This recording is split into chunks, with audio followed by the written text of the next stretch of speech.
ආයුබෝවන් සියලුම සිතුම් පැතුම් මිටුවන නිරෝගීමත් සුබ දවසක් කියලා ප්‍රාර්ථනා කරනවා ඔයාලා හැමදෙනාටම. මං අද ගෙනල්ලා තියෙන්නේ චීස් හදන විදිය. මේක මං හැපි කව් චීස් එකේ ඉදිරිය හදන්නේ. සාමාන්‍යයෙන් හැපි කව් චීස් එකක් කඩේ රුපියල් 900ක් විතර වෙනවා. ඒකේ තියෙන්නේ ග්‍රෑම් 120යි. මේ මං හදන එකෙන් ග්‍රෑම් 200ක් තියෙනවා මෙතන.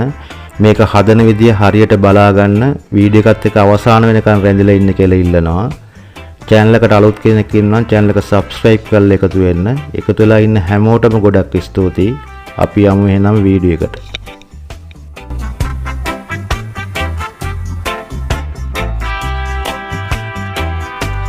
දැන් බලමු අවශ්‍ය දේවල් මොනවද කියලා. මම මෙතන අරගෙන තියෙනවා කිරිපිටි. ඔගොන්ට මේ වෙනකොට fresh milk කියලා කිරි වුණත් පාවිච්චි කරන්න පුළුවන්. මම මේ ගෙදර ඕනම කෙනෙක්ගේ ගෙදර තියෙන නිසා තමයි මම මේ කිරිපිටි වලින් හදන්නේ. ඒ වගේම ජෙලටින් අරගෙන තියෙනවා මම. ඒ වගේම විනාකිරි අරගෙන තියෙනවා. ඒ වගේම සීනි ටිකක් අරන් තියෙනවා. මේක ඔයගොල්ලන්ට කැමති නම් විතරක් දාන්න පුළුවන්. ඒ වගේම ලුණු ටිකක් අරන් තියෙනවා. ඒ වගේම මම මේ බෝතලයට තමයි වතුර එකක් අරන් තියෙන්නේ. ඕගොන්ට වතුර හරි ප්‍රමාණය පෙන්නන්න. ලීටරේ බෝතලයක් මම අරගෙන තියෙන්නේ. මම දැන් මුලින්ම කිරිපිටි මේස ඇඳි 7යි. මම කිරිපිටි මේස ඇඳි 7 එකතු කරලා එතනට ඉස්සෙල්ලාම වතුර මිලිලීටර් 50ක් විතර දාලා ඉස්සෙල්ලාම මේක හොඳට කැට නැති වෙනකම් පොඩ්ඩක් කලවම් කරගන්නවා. වතුර ටික මම ඔක්කොම එකපාර දාන්නේ නැහැ. ඊට පස්සේ මම එකතු කරනවා තව වතුර මිලිලීටර් 450ක්. ඒ එකතු කළාත් මේක හොඳට කලවම් කරනවා. මම දැන් ගත්ත බෝතලෙන් හරියටම භාගයක් තමයි ලීටරේ බෝතලෙන් පාවිච්චි කරලා තියෙන්නේ. මම මෙතන පාවිච්චි කරේ ඇල් වතුර. දැන් ඊට පස්සේ මම භාජනයක් ලිපේ තියලා ඒකට මම දී කරගත්ත කිරි ටික එකතු කරනවා. එකතු කරලා මේක හොඳට පොඩ්ඩක් කලවම් කර කර තියා ගන්නවා. මේක ගින්දර තියෙන මට්ටම තමයි මේ ඔයගොල්ලන්ට පෙන්නන්නේ. මේ මට්ටමට තමයි මම ගින්දර තියාගෙන තියෙන්නේ.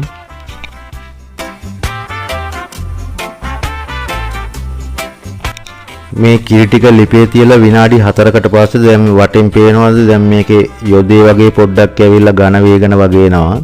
ඊට පස්සේ මම මෙතනට එකතු කරනවා විනාකිරි මේසෙන්දි එකහමාරක්. ඒ එකතු කරලා මේක කලවම් කරන්න එපා. මේක එහෙමම සෙට් වෙන්න දෙන්න.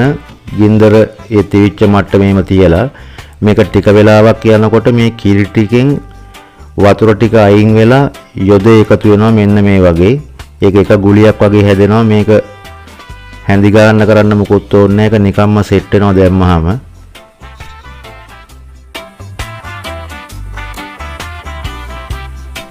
දැන් මේ විනාකිරි එකතු කරලා විනාඩි 4කට පස්සේ දැන් මේක හොඳට යොදේ එකතු වෙලා තියෙන්නේ. මම දැන් මේක ඇවිල්ලා පෙරා ගන්නවා. මේක දැන් වතුර ටික මට අයින් කර ගන්න ඕනි. මම දැන් මේ වගේ පෙනේරයකට රෙදි කෑල්ලක් දාලා ඉවරලා මම මේ හදාගත්ත ටික මේකට එකතු කරන බාන්ද යොදේ හොඳට කැටි වෙලා තියෙනවා. මේක එකතු කරලා ඉවරලා මේ රෙදි කෑල්ලෙන් හොඳට මිරිකලා ගන්න ඕනි. මේ වෙලාවේ මිරිකන්න බෑ රස් වෙන නිසා. මම ඒක හන්ද මේක පොඩ්ඩක් තියලා ඉවරලා මම ඊළඟට ජෙලටින් ටික හදා ගන්නවා. මම මෙතන ජෙලටින් තේ හැඳි දෙකක් එකතු කරනවා.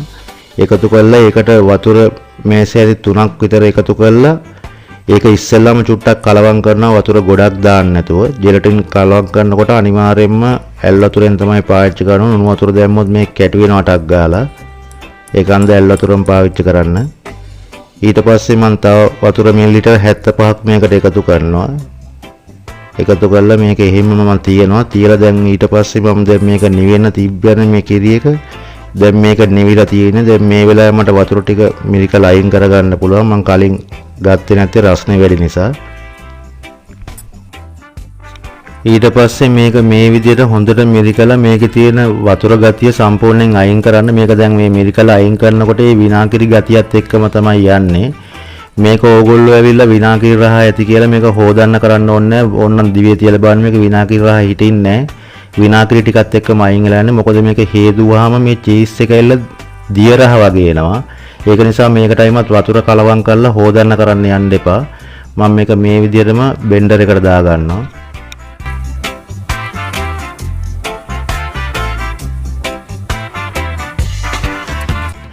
බෙන්ඩර් එකට දාලා ඊට පස්සේ මම ඒකටම එකතු කරනවා සීනි මේස හැන්දක්. ඕගොල්ලන්ට මේ කැමති නම් දාන්න පුළුවන්, අවශ්‍යම නැහැ. ඊට පස්සේ මම එකතු කරනවා ලුණු තේ හැඳි භාගයකුන්. ඊට පස්සේ මම දිය කරගත්ත ජෙලටින් ටිකත් මේකට එකතු කරනවා. එකතු කරලා ඉවරලා මම මේක හොඳට බෙන්ඩර් කරගන්නවා.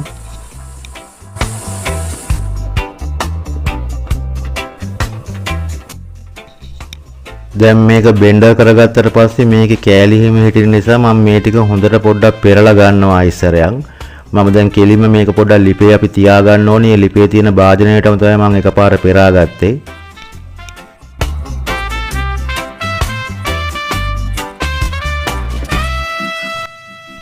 දැන් මේ විදිහට පෙරාගත්තට පස්සේ මම මේක ලිපේ තියා ගන්නවා. ගින්දර තියලා තියෙන මට්ටම බලා ගන්න. මේ මට්ටමට තමයි මම ගින්දර තියලා තියෙන්නේ.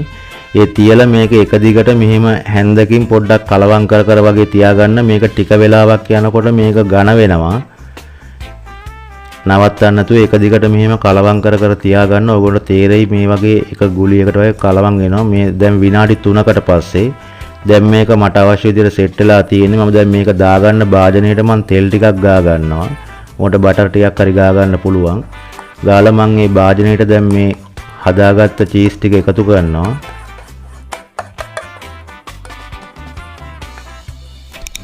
දැන් මේ භාජනයට දාපු එක අපිට හරියට ලෙවල් කරගන්න බැරි නිසා මම මේ වගේ ලන්ච් ෂීට් කෑල්ලක් දානවා. දාලා ඉවරලා එතකොට අපිට මේක ගානට හරියට සෙට් වෙන විදිහට හදා ගන්න පුළුවන්. නැත්තම් මේක අතේ ඇලෙනවා තාම. ඒක නිසා මම ලන්ච් ෂීට් එකක් මෙහෙම දාලා ලන්ච් ෂීට් එකෙන් ගානට මේක ලෙවල් කරලා හදා ගන්නවා. මේක දැන් අපි ඇවිල්ලා පැය 6ක් 7ක් විතර තියන්න ඕනේ. මේක ෆ්‍රිජ් එකේ දාන්න අවශ්‍ය නැහැ. මේක නිකන් හයි වෙනවා. පැය 6ක් 7ක් විතර මේක සාමාන්‍ය තැනක තියන්න. ෆ්‍රිජ් එකක් තියෙනවා. ෆ්‍රිජ් එකේ දැම්මත් කමන්නේ. ෆ්‍රිජ් එකක් නැති කට්ටියට මේක නිකන් එළිය තියලා සෙට් කරගන්න පුළුවන්. මේ පැය 7කට පස්සේ බාන දැන් මේක හොඳටම සෙට් වෙලා තියෙන්නේ. බාන දැන් මේක අතේ ඇලෙන ගතිය මොකුත් නැහැ. හොඳට චීස් කෑල්ලේ හයියටම වගේ මේක තියෙනවා.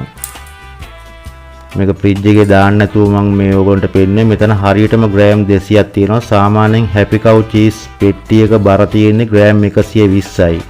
රුපියල් 900ක් වෙනවා. එතකොට දැන් මේක ග්‍රෑම් 200ක් තියෙනවා. පිටි මේස ඇඳි 7කින් තමයි අපි මේ ග්‍රෑම් 200 හදාගත්තේ.